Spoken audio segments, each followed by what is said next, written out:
And we're live.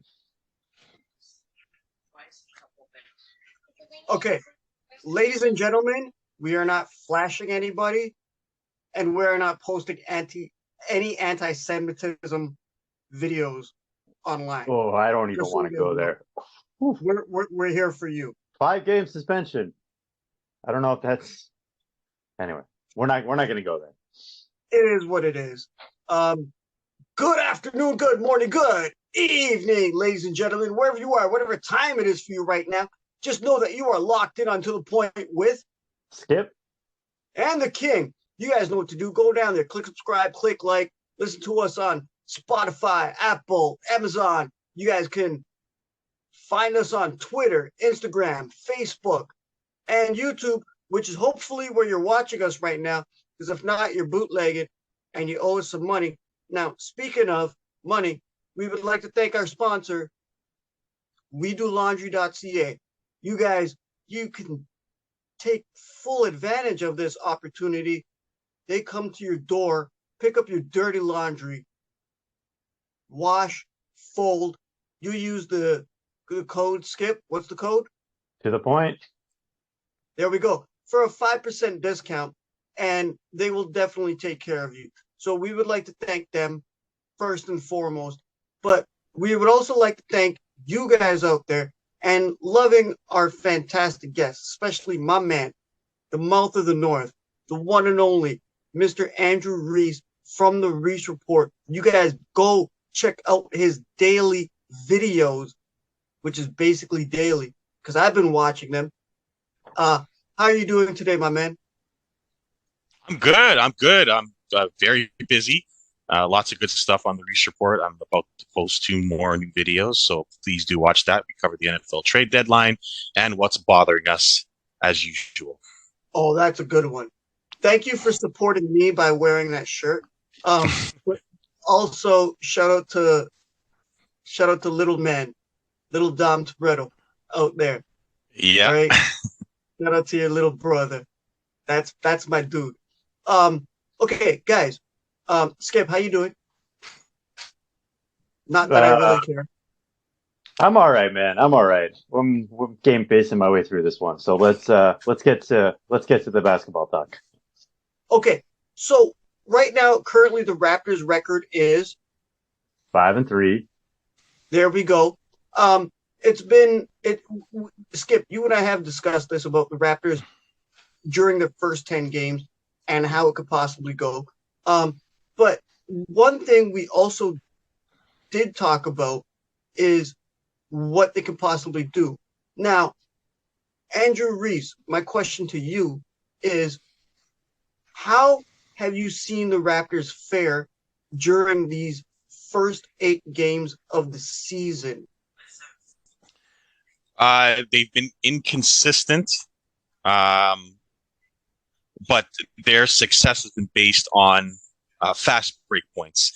Their defense has led to their fast break offense, and that's what's led them in victories. When they haven't got out in the fast break, they've struggled to win games. If you look at the last 6 games, they're second in the NBA in defense, and they're first in fast break points. And they're in the top 5 for 3-point shooting. So that's the reason why the Raptors are having success right now. OG's leading the NBA in steals. That's another big reason. So they're going after the ball. And Siakam's having an MVP start to the year. Where the inconsistency lies is when they get to a guard that's fast and can drive the lane and shoot, aka Donovan Mitchell or Tyrese Maxey, they struggle mightily defensively. So that's where they are right now, and that's why they're 5-3. Wow, thank you. Skip. Reece just touched on this with the Raptors, and I gotta say this. I've been harping on this for so long. If you guys go back, pull up the old videos. I've been talking about their transitional play and how effective it can be for them. Now, Skip, they are first in transitional possessions, second in transitional efficiency Mm-hmm. within the NBA. Now, what do you think that how well do you think that plays a part within the Raptors? I guess you could say current success. I think the stat is frequency, not number of overall possessions, but they're probably very Oh, closely frequency. related. Yes, you're Um, correct. but absolutely, transition is everything. Transition is everything to this team. This team completely dominates the game in transition, not just one way. Like they dominate offensive transition, and they also are one of the best defensive transition teams in the league as well. You look at their fast break points, their points off turnovers. These numbers are basically tops in the league. Let me see what I think I got them up right here. 25.6 fast break points a game, first in the league. 21.3 points off turnovers, fourth in the league. They're leading the league in steals per game, 10, almost 11 steals per game. They're just kind of dominating that side of the ball. And really just as we saw in that Spurs game, like the first 5 minutes of that Spurs game was not a contest. They were just ramming it right down the Spurs throats. And granted, I mean, we're talking about a team that's a lottery team that's missing two of their better players. It's not a high level of competition we're facing. But Toronto just showed a complete ability to just take over the game on the defensive side of the ball and just control the pace, control runouts. Yeah, they were terrific in that game. And even the game before that against Atlanta, you saw I was worried about that game because Atlanta was supposed to be one of the better teams in the league at taking care of the ball. Boom, like Trey had 10 turnovers by himself. So just completely dominated that game as well. And I think what we've seen from OG Anunoby, I've already said it a few times, but I put money on him for Defensive Player of the Year. It's looking like a great bet right now. He's everywhere. We can get into that. You look at the first 5 minutes of that Spurs game. He was just like he would just look up and OG, the other team would be passing to OG. Like it was like, where did he even come from? And just a clean strip, throw it ahead, easy dunk. Just so many easy dunks, so many easy layups. The other thing you touched on a bit, Reece, this is not so much transition, but it plays into it a little bit, is the 3-point percentage being so much better this year than it was last year. That could be a fluky start a little bit. And I think that's actually got more to do with the half court sets and Pascal really stepping up. But maybe we can get into that a little bit later. But yeah, transition's huge for this team, and it's just going to come down to if they can maintain this level of transition and whether they can do it against teams like the Celtics, the Bucks. Because it's one thing to just destroy like the Spurs, and they have had a tough schedule, but I don't necessarily know that they've had a team. They got up against a team that really knows how to guard this stuff. I don't know. Philly's not a very fast team. Maybe Miami would be kind of like the one team that you would think would be able to shut that down. But I'll be really looking to see how they perform against Boston, because I think Boston's a team that can shut down that side of their game and slow them down. Anyway, yeah, I'll 84. Can I weigh in here again? Yeah. Oh wait, Reece, you go ahead. Sorry, I just wanted to buffer Skip's point. The last two games, 84-22 in fast break points. Yeah, because they not only do they dominate fast break points, they're like the second in the league at preventing fast break points. I don't have that number in front of me, but they're top 5. Yeah. Either way. Yeah. So go ahead, Brian. Okay. So now that the Raptors are currently sitting at 5-3, right? We just discussed about their transitional play to help them propel themselves to those wins over some of these teams. And like Skip, what did you say to me today? What was it? Curry chicken? No, you said curb stomp. Oh, right? Yes, I did. The last 2 games, right? A little American History X reference. I don't know. Everyone loves that. There's a basketball tie in there, but anyway, I'm off topic. Well, you know what? Guys, I'm gonna own this, and I'm gonna live and die on this hill.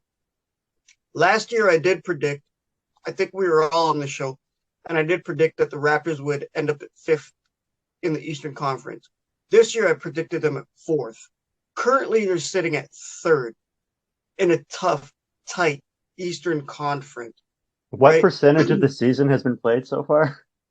10%, bro. almost Yeah. 10%, almost 10%. So come on, Get back to me in that's a month. like, Get back to me in a month. yeah, I'll get back to you. And trust me, I'll get back. You know what? For you guys, I'll do it right here, and I'll get back to Skip. I won't even call him that day. I'll just get right back to him. Okay? Yeah, drink All your right. tea. Okay, Kermit. Listen, you know what? The Raptors have done what we can say is very well. Like I just mentioned with the tight Eastern Conference, the Raptors were lacking their main, I guess you could say, main player, but we can see that Pascal Siakam is doing what Pascal does, right? And he does want to be that top 5 player. Wait, who's the main player they're missing? You're talking about VanVleet missing the last 2 games? Stop it. We have seen what OG has done on defense. We have seen what Boucher can do when he comes back into the lineup. We have seen what Scotty can do. We have seen Trent get hot because we know he can either be hot or cold. But despite the absence of and Skip, we did cover this last time, the absence of Scotty Barnes for the Raptors, how they still pulled it out.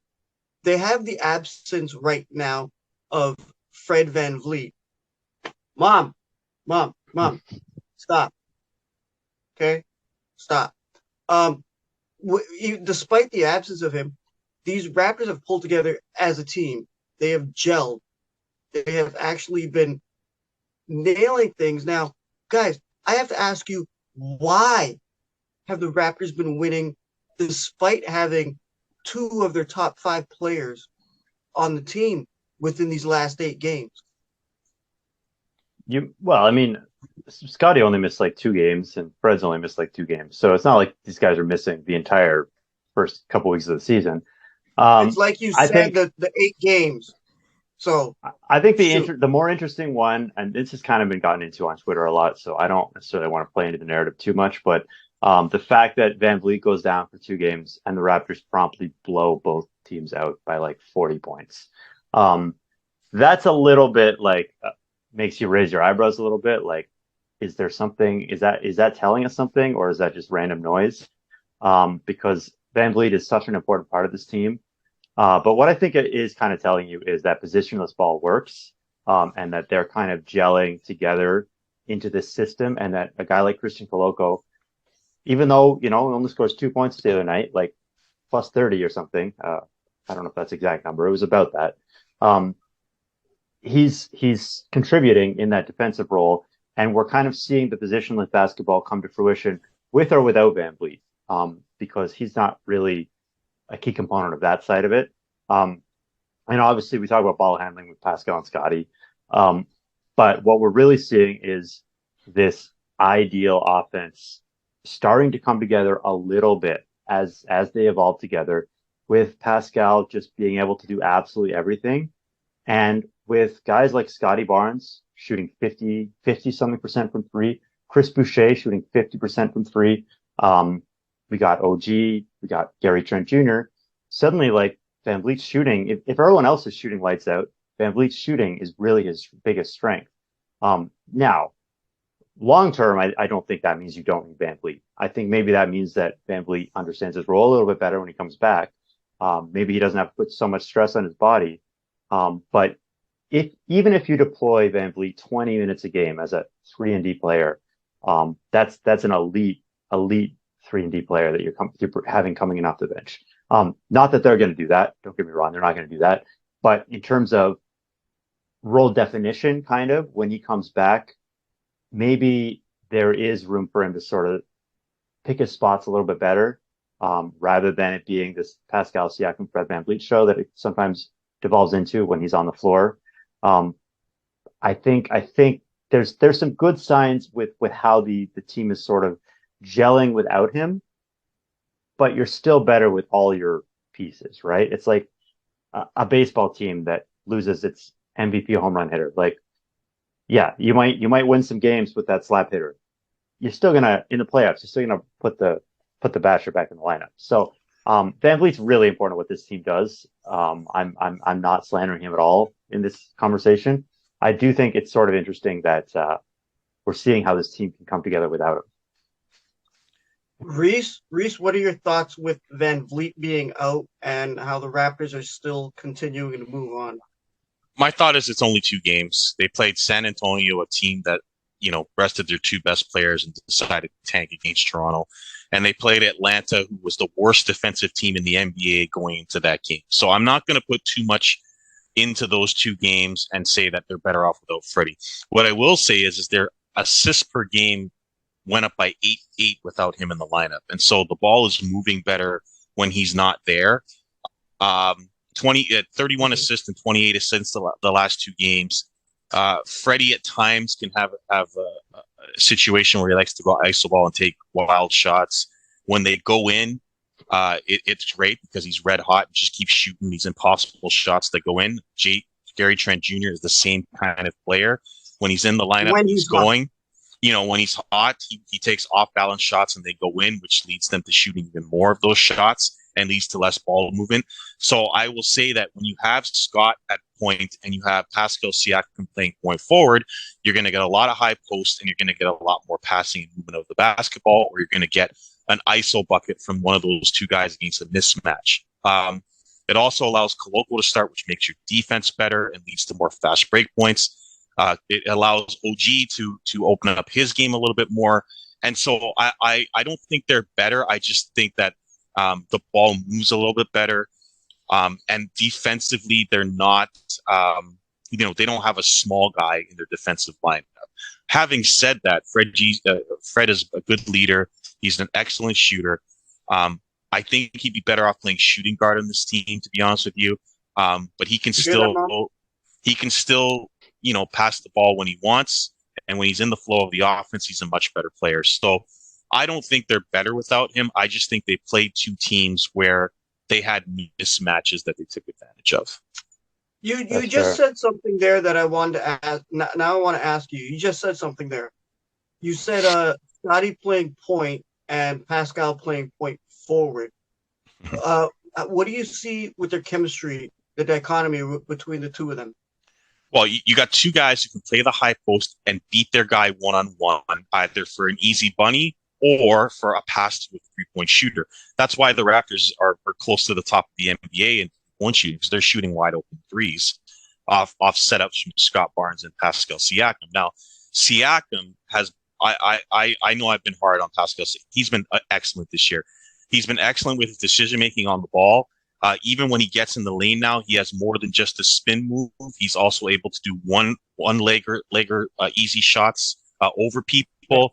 He has the pull up working excellently, and when he's tied up, he knows where to find people from the high post. Same goes for Scott Barnes, who's an excellent passer. Maybe not so much from the top of the key, but when he goes in, he knows when he can beat guys and when he can find guys at the 3-point line. And so that aspect of the Raptors might be better than having a Fred who's smaller and gets blocked in the lane or can't find those lanes because he's a little bit smaller than those guys. And that's why you see the improvement on offense. But as I said, it's 2 games against 2 teams that were really bad teams at the time they met them. As I said, Atlanta, worst defense in the NBA, and the Spurs, who were without their 2 best players. So I don't want to put too much into it. But Atlanta's offense also looked terrible in that game. Yeah, no, the Raptors' defense has been great all year. My issue is that when Freddie's last game is 0 for 11 against Philadelphia and Tyrese Maxey goes for 44, you're going to look at it and say they're better without him. But that's not the case. Freddie can't play against the 76ers. It's simple as that. He's ineffective against them and has been ineffective against them for 2 years, and we can't guard Tyrese Maxey. That's all that happened there. So okay, well, I want to ask you guys right now. This is completely off script. The Raptors, their defense has been, if anybody watches the game and they see the eye test, it's been pretty excellent. It's been pretty well executed. And they've been I've noticed, guys, I'm not a Raptors fan, but I've been getting excited when I see 3 guys going for a loose ball.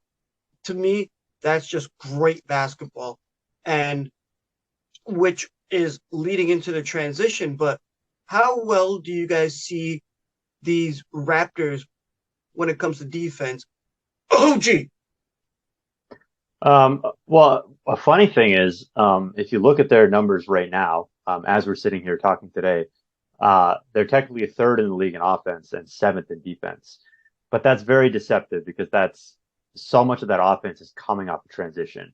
And transition is offense, but it's offense that comes from defense. So the Raptors are kind of actually more of a middle of the pack team if you're literally talking about contesting shots, like field goal percentage against, those kind of numbers. But when you consider the fact that they limit the other team to so few shots, that works out to being good defense, right? Because if you're not putting shots at the rim, it doesn't matter if you're shooting. It doesn't matter if you're shooting a good percentage if they're not even getting the shots at the rim. And the Raptors really they still kind of control the possession game. Their defensive rebounding percentage is really good, although their defensive rebounds aren't that high. Again, because teams aren't even getting shots at the rim. There aren't even shots going up to get rebounded. One thing I did notice is our offensive rebounding is way down this year. I don't know if that's the same thing, where maybe they're making more shots. Maybe they're missing less. Yeah, that could be part of it. It could be just a bit more of a different philosophy. I don't think the hustle's still there. I mean, you look at them, like you were saying, scrambling for loose balls, scrambling for steals, diving all over the place. In the open floor, like they're all over the loose balls. So I don't know if the offensive Chris Boucher was out for a couple of games. He's such an important offensive rebounder for them. I'd be interested to see how that progresses over the course of the year. If they're kind of going to be more of a middle of the road offensive rebounding team, or if that comes back in full force as other things kind of even out. But still, they're getting a lot of offense right now, and their defense is maybe getting a little bit overrated, but at the same time not, because they're a dominant defensive team at the stuff they do. I don't know if that makes sense. Yeah, they're gambling a lot. Reece, can you put him in his place? They're gambling a lot on defense, and what I mean by gambling is they're going for a lot of steals to get out on the break. And if you look at their record when they're dominating the fast break, yes, but that can backfire, because if you notice, when the Raptors don't get out on the break and it's a half court game, they're 1-2, and they were lucky to beat the Cavs because they lost their all-star in that situation. And so when the game slows down and the other team has a dominant guard, the Raptors struggle because they don't have a dominant person in the half court. At least I don't think they do. They have Siakam, who's been dominant, right? But in the half court, the Raptors are not a dominant offense right now. They're dominant in the fast break. And okay, so, counterpoint to that. Yeah. We look at Siakam's numbers. Siakam is averaging 2 more assists a game over last year. He's like top percentile in assists, usage, all these numbers, scoring, all these numbers. Yeah, so he's terrific. Yes. You look at Toronto's lineup around him. I think I already covered this, but he's got 4 elite 3-point shooters. If Scotty's 3-point shooting is even a little bit real, it might just be a hot streak. Right. When the starters are out there, the reason the starters can run with anybody in the league. There's a reason when the starters come back in the game, the Raptors dominate. Because Siakam surrounded by 4 good shooters, that is starting to unlock some real half-court offense. If Siakam can play the way that he is, right? If he's not, when Siakam used to get in trouble is like he would get stopped, he would have to take a fadeaway jumper, and it'd be kind of like rattle, rattle, rattle. I'm not seeing that this year. I'm seeing force. I'm seeing get at the rim. If it's not there, he finds a passer, and again, he passes to the outside guy. And Scotty is providing another bit of a counterpunch there. Scotty obviously still needs to work on his scoring. His passing is elite, but he needs to work on his scoring inside. But even then, we've seen some nice bully ball from him. So all the pieces are there for this to actually be a good half-court offense. It's not quite there yet, and a lot is going to hinge on the 3-point shooting. And if they can sustain that, or if that's just kind of a bit of a hot streak. Yep. They need ball movement. The key is ball movement. I don't like the ISO play. I don't like the over ISO Brian, I'll get back to you in a sec. Yeah. I just want to say, I'm going to hit both your points. Speaking to ball movement, I mean, Pascal's assists being up, Scotty's assists being up, they're moved up the ranks a little bit. Like last year, they were one of the worst assist teams in the league. Right. Now they're kind of middle of the pack. Yeah, that's the key for me. The key for me is ball definitely movement ball. and 3-point shooting. Yep. They're one and the same almost. Yep. 100%. Yep. Okay, Brian. Okay. Can I weigh in here on this one again, guys? Yeah. Yeah, get at us. Okay. So based on what you guys have said, discussing transitional and the half court offense and how it can slow down, how it slowed down before, and how now, Skip, you and I have talked about this through nauseum, about them attacking the paint, opening up the shots for the other people, spreading the defense. I gotta say this.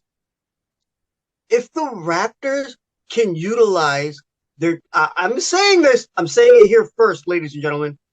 If the Raptors can utilize their transitional passing style when it comes to the half-court offense, they're unstoppable. It's almost like something like Golden State, like Skip, and Reece, my rule. When I say if I see the ball hit 3 different people, yeah, that's most likely going to go in, right? If the Raptors can utilize that, I see what you're saying. Okay, now I see what you're saying. Yeah, you better see what I'm saying, because you're gonna see it the next 8 games in, so you're gonna see it probably about the next 70 some odd games. You mean those those like I saw this a few times in the Spurs game. Wait. You're gonna see it because if they can, I'm not saying that they will, but I'm saying if they can utilize those 3-4 touch passes, like give him the ball, send the picks, right? They're deadly. They're basically, I don't know. I would see Philly having no chance, Boston having no chance, especially when it comes to their offense. Yes, I said it, ladies and gentlemen. Hold me. I will die on this hill, right? But that's my take on based on what both you guys have just said. You guys made me think of it. Yeah. I just wanted to add that my concern with the Raptors right now with regards to their losses is they lost to Brooklyn, who is 1-5. So I just, when the Raptors have to play, when the Raptors have to play a team that either has significant scorers one-on-one or fast players like Tyrese Maxey or Donovan Mitchell, they struggle defensively. So if you look at the East, that's what you got to be concerned about in the playoffs. How are they going to stop guards one-on-one from going by them, either laying the ball up or setting up others for open threes? That's the concern with the Raptors defense. Everything else is fine. But when they play a guard like Donovan Mitchell, Tyrese Maxey, or Irving and Durant, that's when you have to worry. Now, they did handle a guard who knows how to protect the ball, in other words. Right. They did handle Young. I know you're going to get to Young. They killed Young. The guy's small. They got 10 turnovers out of him. That was a great job. But Maxey just torched him. So, was that Fred VanVleet's fault? Did you think they learned from Maxey when they played Young? No, because they haven't stopped Maxey for 2 years. And Donovan Mitchell's owned them. Even when he was in Utah, he dominated the Raptors. And so my concern is when you have a small, quick guard who can shoot, can the Raptors stop that player from dominating them? I haven't seen that yet. So that would be my only concern on defense. Yeah, I said the same thing until Trae Young. Back to what we were saying about Freddie VanVleet being out. Mom, stop it. Right? Yes. But I had a point. I had a point that I wanted to get at you, but it was a while ago. You're wearing to the point, Skip. You better have one. Yeah, I think. No, it's gone. You guys were talking. I lost it. All right. But guys, we're running low on time right here for all the lovely ladies and gentlemen out there that are watching us. Okay. This we're gonna do to nauseum till the end of the season. Mm-hmm. Okay. Quick question. Give me a yes or no.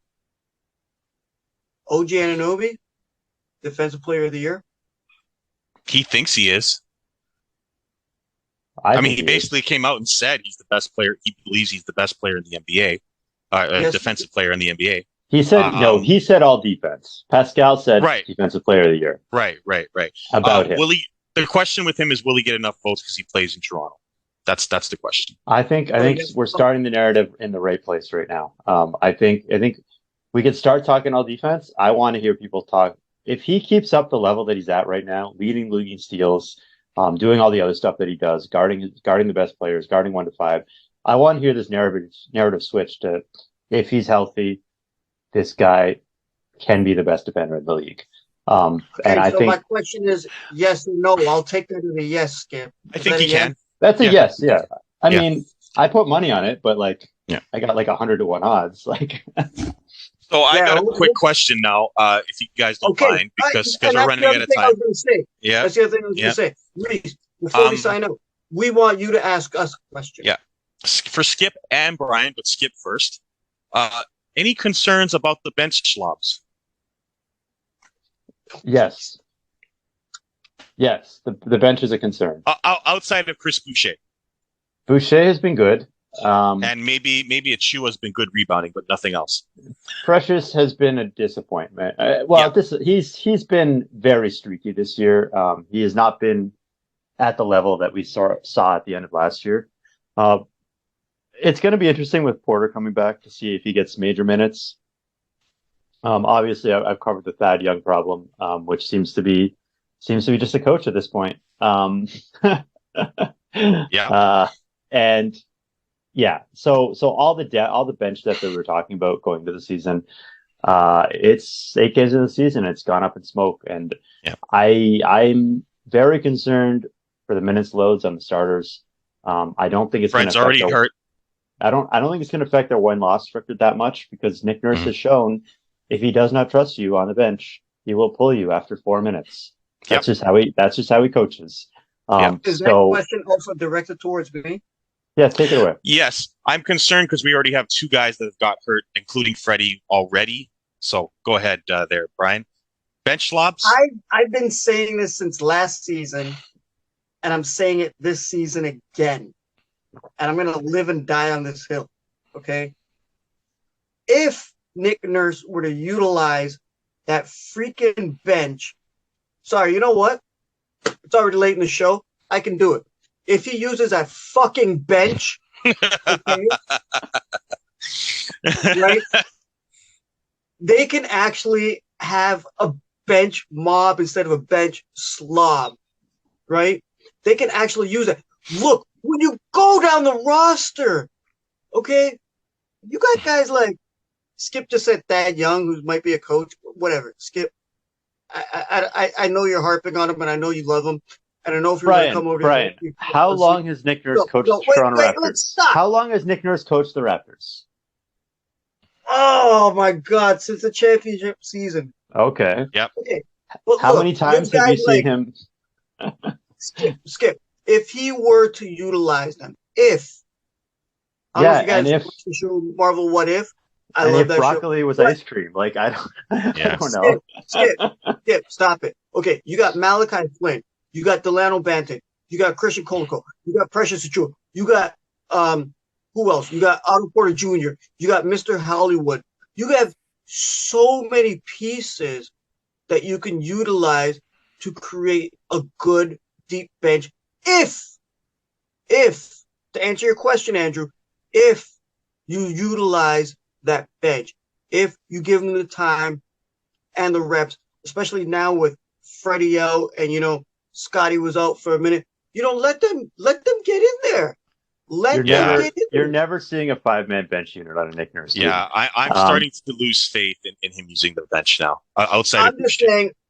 To answer your question, all I'm saying, it is possible for them to be a bench mob. I hope they do, because players are going to get hurt, and we saw them get hurt last year.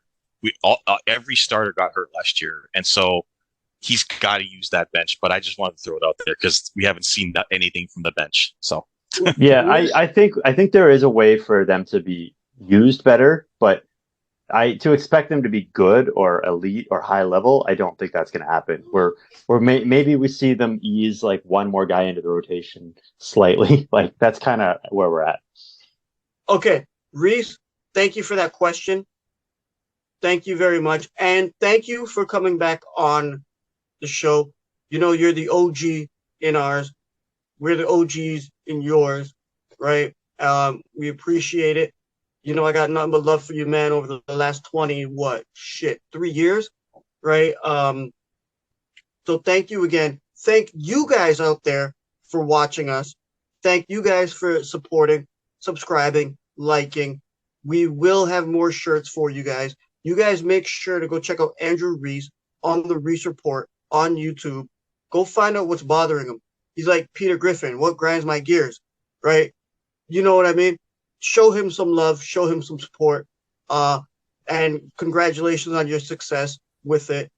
We were very happy for you, especially considering you're part of the To The Point family. Skip, you know how I feel about you. I'm going to call you in a minute. All right.